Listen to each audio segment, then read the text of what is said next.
Antibiotics दवा penicillin की खोज 1928 में हुई थी। एंटीबायोटिक्स की खोज से पहले बैक्टीरियल इन्फेक्शन के शिकार मरीजों को बचाना डॉक्टरों के लिए मुश्किल होता था। पेनिसिलिन की खोज ने इलाज के तौर तरीके बदल दिए। तब से अब तक 100 से ज़्यादा तरह की एंटीबायोटिक दवाएं बन चुकी हैं, जिनका इस्तेमाल अलग अलग बीमारियों के इलाज में किया जाता है। लीवर इन दवाओं को तोड़ता है, फिर वहां से खून के जरिए दवा शरीर में पहुंच जाती है और जहां बैक्टीरिया मिलते हैं उन्हें मार देती है। पेनिसिलिन की तरह ही सेफेलैक्सिन, एजिथ्रोमाइसिन पॉपुलर एंटीबायोटिक दवाएं हैं। भारत ही नहीं, पूरी दुनिया में डॉक्टर्स को भगवान का दर्जा दिया जाता है, क्योंकि डॉक्टर ही एक ऐसा व्यक्ति है जो बीमार व्यक्ति को ठीक कर सकता है।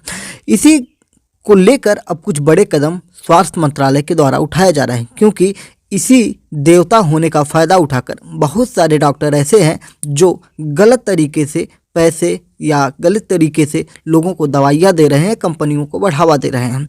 इसी को लेकर स्वास्थ्य मंत्रालय ने एक नोटिफिकेशन जारी किया है, जिसमें कहा गया है कि जो एंटीबायोटिक्स लिखा जाता है डॉक्टरों के द्वारा, इसको अब इसके कारण के साथ लिखना होगा, ऐसे ही आप दवा नहीं दे सकते हैं। क्या है पूरा मामला, डिटेल से जानेंगे। जय हिंद, नमस्कार, मैं मोहन पाठक और आप देख रहे हैं MPS Hindi news explainer YouTube channel. तो एंटीबायोटिक दवाओं को लेकर directorate general of health service, जिसे हम DGHS के नाम से जानते हैं, ने भारत के सभी फार्मासिस्ट एसोसिएशंस को लेटर लिखा है। इसमें फार्मासिस्ट से अपील की गई है कि वे एंटीबायोटिक की दवा डॉक्टर्स के प्रिस्क्रिप्शन के बिना न दें। देश में एंटीबायोटिक दवाओं का उपयोग बढ़ रहा है, जो इंसान के स्वास्थ्य के लिए काफ़ी नुकसानदायक है। इसी को देखते हुए ये फैसला लिया गया है कि स्वास्थ्य मंत्रालय के तहत आने वाले DGHS ने लेटर्स में डॉक्टर से अपील की गई है कि एंटी माइक्रोबायल्स दवाओं को ज़्यादा बढ़ावा न दें और आदेशों को प्रभावी रूप से सुनिश्चित करें। एंटी माइक्रोबायल्स में एंटीसेप्टिक, एंटीबायोटिक, एंटीवायरल, एंटीफंगल और एंटी पैरासाइटिक दवाएं होती हैं। अगर मरीज को एंटी माइक्रोबायल्स लेने की सलाह दे रहे हैं तो इसका कारण भी बताएं। ये चीज़ें कही गई हैं। भारत में एंटीबायोटिक्स की रोजाना खपत की अगर हम बात करेंगे तो 2000 में, यानी कि सन 2000 में करीब 3.2 अरब डोज समाप्त हुई थी। 2011 में 4.75 अरब डोज हुआ था और 2019 में 5.07 अरब डोज दिए गए थे। एजिथ्रोमाइसिन 500 मिलीग्राम सबसे ज़्यादा, यानी कि 34.4 करोड़ डोज रोज के हिसाब से दी गई है, यानी कि खाई जाने वाली एंटीबायोटिक्स ये दवा है।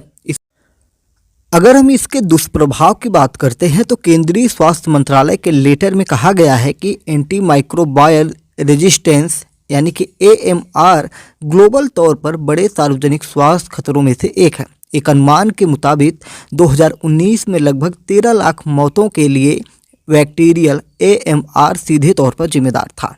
इसके अलावा 50 लाख मौतें ड्रग रेजिस्टेंस इन्फेक्शन से हुई हैं। दरअसल 20वीं सदी के शुरुआत से पहले सामान्य और छोटी बीमारियों से भी छुटकारा पाने में महीनों लगते थे, लेकिन एंटीमाइक्रोबियल ड्रग्स यानी कि एंटीबायोटिक्स, एंटीफंगल और एंटीवायरल दवाएं के इस्तेमाल से बीमारियों का तुरंत इलाज होने लगा।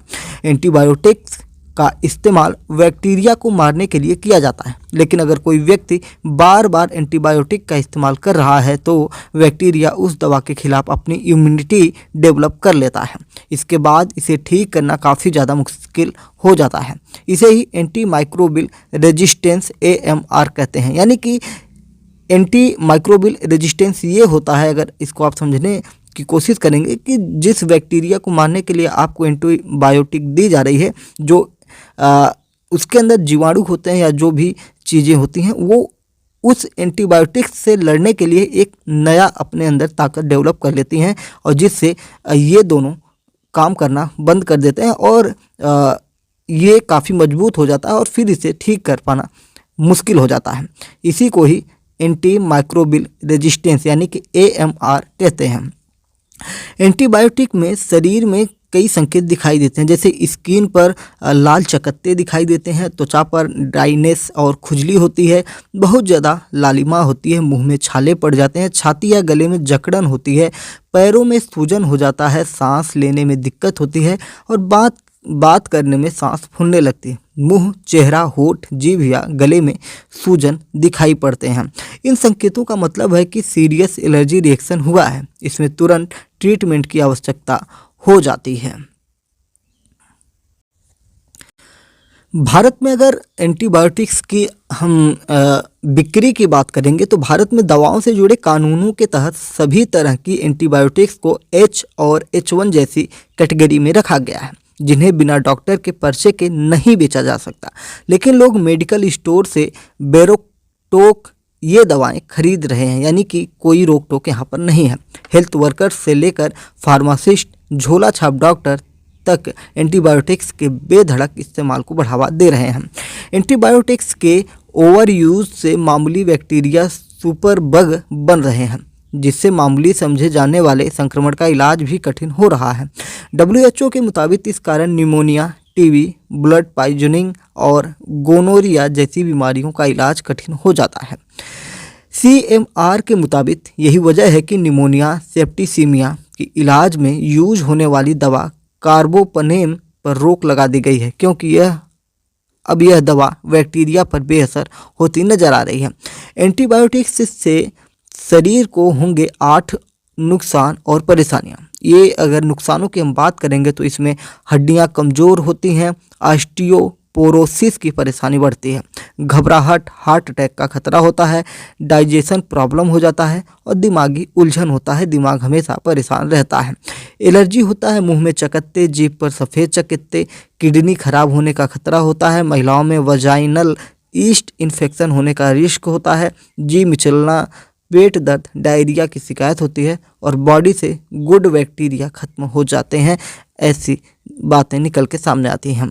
एंटीबायोटिक्स दवा पेनिसिलिन की खोज 1928 में हुई थी। एंटीबायोटिक्स की खोज से पहले बैक्टीरियल इन्फेक्शन के शिकार मरीजों को बचाना डॉक्टरों के लिए मुश्किल होता था। पेनिसिलिन की खोज ने इलाज के तौर तरीके बदल दिए। तब से अब तक 100 से ज़्यादा तरह की एंटीबायोटिक दवाएं बन चुकी हैं, जिनका इस्तेमाल अलग अलग बीमारियों के इलाज में किया जाता है। लीवर इन दवाओं को तोड़ता है, फिर वहां से खून के जरिए दवा शरीर में पहुंच जाती है और जहां बैक्टीरिया मिलते हैं उन्हें मार देती है। पेनिसिलिन की तरह ही सेफेलैक्सिन, एजिथ्रोमाइसिन पॉपुलर एंटीबायोटिक दवाएं हैं। तो इस प्रकार से हमने ये जाना कि स्वास्थ्य मंत्रालय जो गाइडलाइन जारी की है उसका पूरा इतिहास किस प्रकार से रहा है, और स्वास्थ्य मंत्रालय का सीधा कहना है कि डॉक्टरों को एंटीबायोटिक्स अगर लिखना है तो उसके आगे कारण लिखिए कि किस कारण से आप ये दवा लिख रहे हैं, यानी कि कहीं ना कहीं अब डॉक्टरों की कलम पर रोक लगाने की कोशिश की गई है, जिस तरह से धड़ल्ले से लोगों के स्वास्थ्य के साथ खिलवाड़ किया जा रहा था। उम्मीद है कि ये आर्टिकल आपको पूरा समझ में आ गया होगा। चैनल पर नए हैं तो MPS हिंदी को सब्सक्राइब करके डेली करंट अफेयर्स और न्यूज एनालिसिस के लिए हमारे साथ जुड़ सकते हैं। जय हिंद, नमस्कार, भारत माता की जय, और अपने विचारों को भी कमेंट बॉक्स में बता सकते हैं।